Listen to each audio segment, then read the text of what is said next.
Shri M Jayachandran, നമ്മൾ ഇന്നലെയും ഈ വിഷയത്തിൽ ചർച്ച നടത്തിയതാണ്. ശ്രീ എം ജയചന്ദ്രൻ, ശരി, ശ്രീ എം ജയചന്ദ്രൻ, ഇന്നലെയും നമ്മൾ ഈ ചർച്ച നടത്തിയപ്പോൾ താങ്കൾ പറഞ്ഞ ഒരു വാദം, ഈ പോസ്റ്റ്മോർട്ടം നടപടികൾ അവിടെ തന്നെ നടത്തിക്കൊള്ളാൻ കുടുംബത്തിന്റെ അനുവാദം ഉണ്ടായിരുന്നു.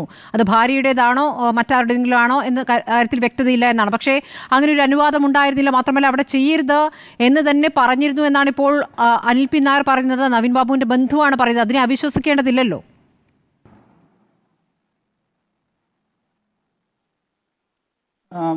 ഞാൻ അങ്ങനെയല്ല സ്മൃതി പറഞ്ഞത്. ഞാൻ പറഞ്ഞത് പോസ്റ്റ്മോർട്ടത്തിന്റെ കാര്യമല്ല, ഇൻക്വസ്റ്റിന്റെ കാര്യമാണ് പറഞ്ഞത്. മൃതദേഹ പരിശോധന എന്ന് തന്നെ പറഞ്ഞിട്ടാണ് ഞാനത് പറഞ്ഞത്. ഇൻക്വസ്റ്റിന് സാധാരണഗതിയിൽ ബന്ധുക്കൾ വേണം എന്നുള്ളതാണ് നിയമം. പക്ഷേ ഈ കാര്യത്തിൽ ബന്ധുക്കളുടെ ഫോണിനുള്ള അനുമതി കിട്ടി എന്നാണ് ഞാൻ സംസാരിച്ചിട്ടേ. ശ്രീ അനിൽ പി നായർ, ഇൻക്വസ്റ്റ് നടപടികൾ അവിടെ നിന്ന് ചെയ്യാൻ ബന്ധുക്കൾ എത്തുന്നതിന് മുമ്പ് തന്നെ ചെയ്യാനുള്ള ഒരു അനുമതി കൊടുത്തിരുന്നോ കുടുംബം? നോക്കൂ, ഞങ്ങൾ ആദ്യമായി ബന്ധപ്പെടുമ്പോഴത്തേക്ക് ഇൻക്വസ്റ്റ് കഴിഞ്ഞിരുന്നു. അദ്ദേഹത്തോട് പറയുമ്പോൾ ഇൻക്വസ്റ്റ് കഴിഞ്ഞ് പോസ്റ്റ്മോർട്ടത്തിന് ബോഡി എടുത്തു എന്നാണ് ഞങ്ങളോട് പറയുന്നത്.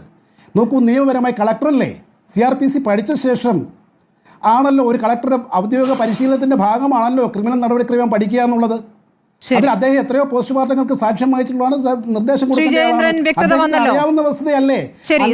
അടുത്ത രക്തബന്ധുക്കളുടെ വ്യക്തമായ കോളം രേഖപ്പെടുത്തേണ്ട, അഭിപ്രായം രേഖപ്പെടുത്തേണ്ട കോളം ഇവിടെ ഉണ്ട്. അതെങ്ങനെ ഒഴിവാക്കാൻ പറ്റും? ശ്രീജയേന്ദ്രൻ പറഞ്ഞോളൂ. കുടുംബത്തിന്റെ അനുമതി ചോദിച്ചിട്ടില്ല, ബന്ധുക്കളുടെ സാന്നിധ്യത്തിൽ വേണം ഇൻക്വസ്റ്റ് എന്നുള്ള ചട്ടം പാലിക്കപ്പെട്ടിട്ടില്ല. തയ്യാറാവുന്ന കളക്ടറുടെ പ്രവൃത്തിയിൽ അവിശ്വാസം രേഖപ്പെടുത്തുന്നു. ശരി, ശ്രീ അനിൽ പി നായർ, കൂടുതൽ കളക്ടറെ പ്രതിരോധത്തിലാക്കുന്ന വിവരങ്ങളാണ് താങ്കൾ പറയുന്നത്. പക്ഷേ കളക്ടറുമായി ബന്ധപ്പെട്ട് ഇതുവരെ ഒരു അന്വേഷണത്തിലേക്കും പോയിട്ടില്ല. ഇപ്പോൾ നവീൻ ബാബുവിന്റെ കുടുംബത്തിനൊപ്പം എന്ന് ആവർത്തിച്ച് പറഞ്ഞ റവന്യൂ വകുപ്പിന്റെ റിപ്പോർട്ടിലും ആ പേരില്ല എന്നുള്ള പ്രധാനമാണ്. ശ്രീ ജയേന്ദ്രൻ, താങ്കൾക്ക് മറുപടി നൽകാം. അതെ, അദ്ദേഹം പറഞ്ഞു, അഡ്വക്കേറ്റ് അനിൽ പി നായർ പറഞ്ഞത് നമ്മൾ കേൾക്കുകയാണല്ലോ. പക്ഷേ ഇതുമായി ബന്ധപ്പെട്ട് അദ്ദേഹം പറഞ്ഞതുപോലെ തന്നെ ഒരു കോളമുണ്ട്. ആ കോളത്തിൽ ഇൻക്വസ്റ്റിൽ ബന്ധുക്കളാണ് അത് പൂരിപ്പിക്കേണ്ടത്. ആ ഭാഗത്ത് ബന്ധുക്കളുടെ ഇതാണ് വേണ്ടത്, ബന്ധുക്കളുടെ പേര് വിലാസമാണ് വേണ്ടത്. അത് സി ഡി കേസ് ഡയറി കോടതിയിൽ ഹാജരാക്കിയിട്ടുണ്ട്. കോടതിയിൽ മുൻകൂർ ജാമ്യത്തിൻ്റെ ആ വാദം നടക്കുന്ന വേളയിലോ ഒടുവിൽ 8-ാം തീയതി ജാമ്യം അനുവദിക്കുമ്പോൾ ഇറക്കിയ ഉത്തരവിലോ ഒന്നും ഇത്തരം ഒരു ആവശ്യം അഡ്വക്കേറ്റ് റാൽഫ് ഉന്നയിച്ചതായിട്ട് വായിക്കാൻ കഴിയുന്നില്ല. എൻ്റെ അന്വേഷണത്തിൽ ഞാനും അന്വേഷിച്ച കാര്യം ഇത് പ്രധാനപ്പെട്ടാണല്ലോ. ഇന്നലെ ഞാൻ പറഞ്ഞല്ലോ ചർച്ചയിൽ, അതില്ല എന്നുണ്ടെങ്കിൽ അത് സങ്കീർണവും ഗൗരവതരവുമായ ഒരു പ്രശ്നം തന്നെയാണ്, നിയമപ്രശ്നം തന്നെയാണ്.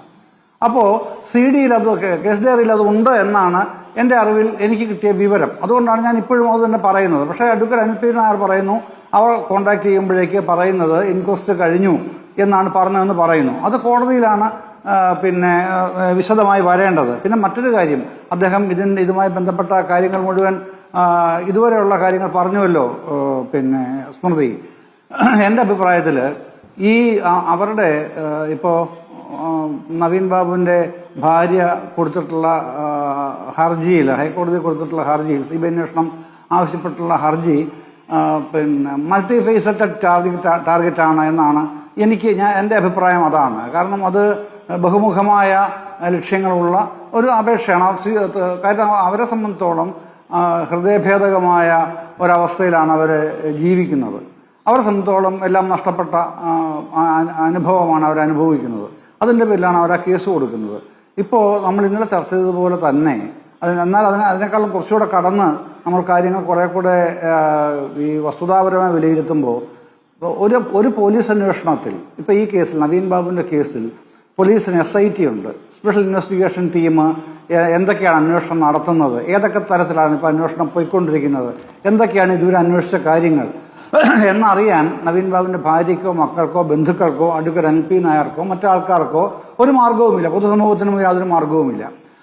അപ്പോൾ അങ്ങനൊരു സാഹചര്യത്തിൽ പിന്നെ ചെയ്യാൻ കഴിയുന്നത് ഉയർന്ന കോടതിയിൽ, ഈ വിഷയവുമായി തലശ്ശേരി കോടതിയിലേക്ക് പോകാനും കഴിയില്ല. പിന്നെ ഉയർന്ന കോടതിയിൽ ഇതുമായി ബന്ധപ്പെട്ടൊരു പരാതി കൊടുക്കുക എന്നുള്ളത് തന്നെയാണ് നിയമപരമായി ചെയ്യാൻ കഴിയുന്ന ഏറ്റവും ശരിയായ വഴി. അവർ ആ വഴി ഉപയോഗിച്ച് നമുക്ക് ഒരിക്കലും തെറ്റ് പറയാനോ കുറ്റം പറയാനോ കഴിയില്ല. അതിൽ ഒന്നും തെറ്റായി ഒന്നും ആരോപിക്കേണ്ട കാര്യവുമില്ല. കാരണം അവിടെ ചെല്ലുമ്പോഴാണ് ഇപ്പോൾ ഇന്നലെ സംസാരിച്ചതാണല്ലോ, ഇന്ന് സംഭവിച്ചതും അതുതന്നെയാണെന്നാണ് പിന്നെ എനിക്ക് കിട്ടിയ അറിവ്. കോടതി 10 ദിവസത്തെ ഒരു ഗ്യാപ്പ് ഇട്ടിട്ട് ഈ CD കേസ് ഡയറി ഹാജരാക്കണം, അന്വേഷണ ഉദ്യോഗസ്ഥന്റെ അഫിഡവിറ്റ് വേണം, ഇതാണ് പറഞ്ഞിരിക്കുന്നത്. CBIയുടെ അഭിപ്രായവും അറിയണം. ഈ കാര്യങ്ങളാണ് കോടതിയിൽ നിന്ന് ആവശ്യപ്പെട്ടേക്കുന്നത്. അപ്പൊ ഇവരുടെ എന്താണ് അന്വേഷണം ഇതുവരെ എത്തി എന്നറിയാനുള്ള ഏറ്റവും നിയമപ്രകാരമുള്ള ഏക മാർഗം ആണ് അവർ ഉപയോഗിച്ചത്. ശരി, താങ്കൾ ഈ പറഞ്ഞ കുടുംബം ഹർജി നൽകുമ്പോഴുള്ള ബഹുമുഖ ലക്ഷ്യങ്ങൾ എന്താണ് ശ്രീ M. ജയചന്ദ്രൻ?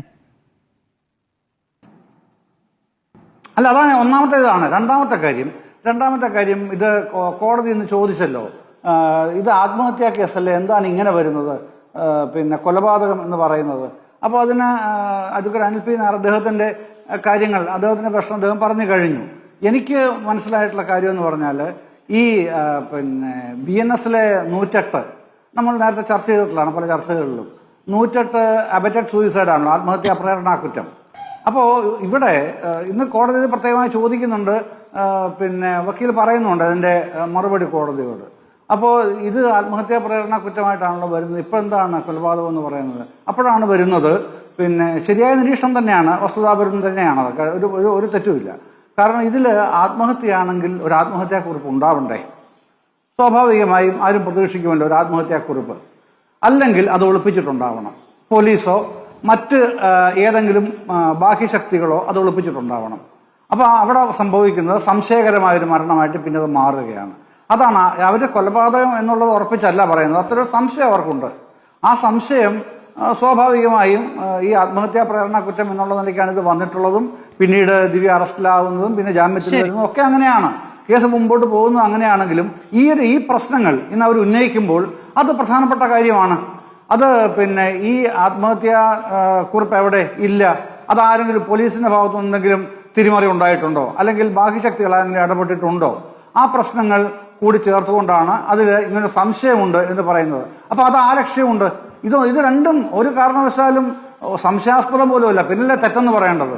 അത് തികച്ചും ശരിയാണ് അവരുടെ ഭാഗത്തു നിന്നുള്ള ആ നീക്കം എന്ന് പറയുന്നത്.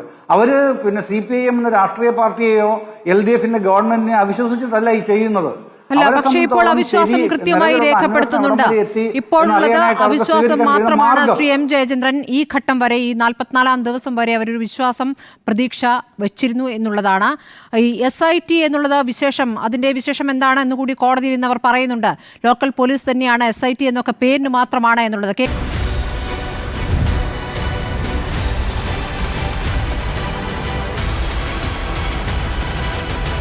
ഡിബേറ്റ് വിത്ത് സ്മൃതി പരുത്തിക്കാട്.